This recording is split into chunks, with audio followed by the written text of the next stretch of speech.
Para mas update sa gumuhong pader sa Valenzuela, makasama natin doon live si Susan Enriquez. Susan!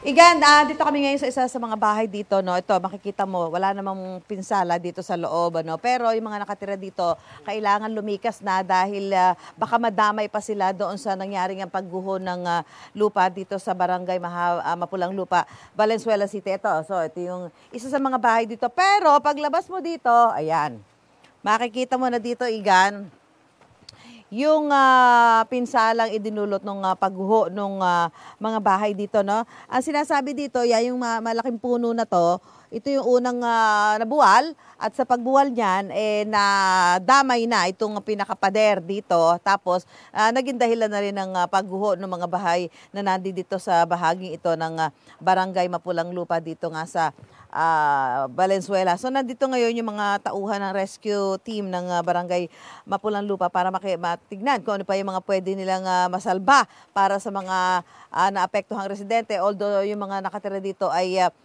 dinala na sa mga evacuation center. Nandito si Mr. Agudo. Siya yung head ng rescue team dito sa barangay Mapulang Lupa, Las Piñas. Emlu, pakikwento nga paano ba exactly nangyari? Dahil umuulan pa rin po ngayon dito, mga kapuso, malakas pa rin ho yung ulan dito at sinasabi ng mga mahigit 1 linggo na rin yung ulan dito, gaya ng naranasan natin sa iba't ibang bahagi ng bansa. Emlo, paano ba nangyari dito? At ganito yung nakita natin pinsala. At around 8, ma'am. Kahapon? Kahapon po. At around 8 po, may nararamdaman na po yung mga constituent po natin na parang umaalog na ho yung lupa.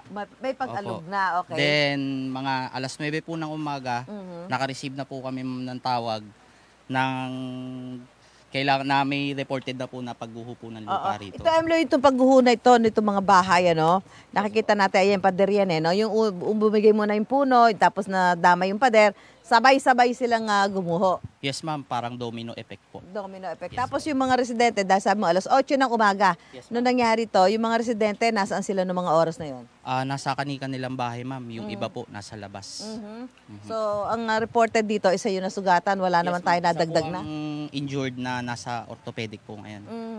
Then, yung evacuees po natin, 11 po ang nasa 3S Mapulang Lupa. Then, the rest po nasa Old Barangay Hall po ng Barangay Ugong. Doon sa nakita natin ito, medyo mahaba ito ng mga bahayan pa rin dyan. Sino-sino yung mga pinalikas dito? Ito yung nasa may gilid ba nito? Ano ba ito? Parang ano ba? Bakanting lote? Ilog ba ito? Ano ba yan? Medyo malalim eh. Ano yan? Bakanting lote po yan, ma'am. Bali, tinayuan na lang po ng mga kabahayan.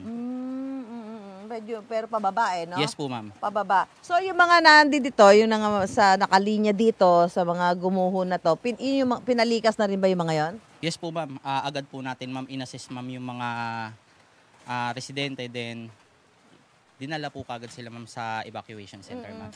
Paano yan? Ano yung magiging advice sa kanila? Paano? Sila ba ipapayagan pa?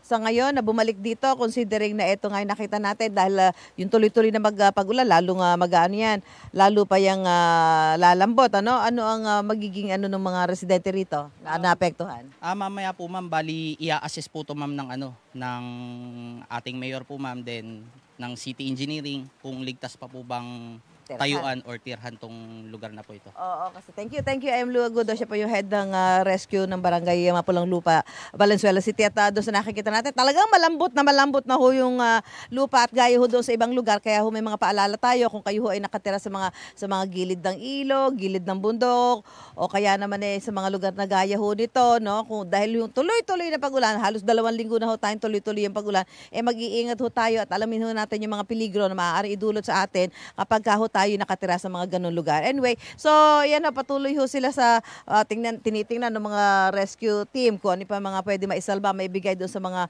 pamilya na apektuhan at pero syempre, ma'am, sabi nga, ang mag-a-assess ho dito kung papayagan pa silang bumalik ay ang LGU na po nitong Valenzuela, ang alkalde na po at magisiguro yung mga barangay official sila na yung mag-a-assess kung safe pa ba na bumalik dito yung mga naapektuhang residente. At tayo po dito sa GMA Kapuso ay magbibigay mamaya ng relief goods doon sa mga naapektuhang residente.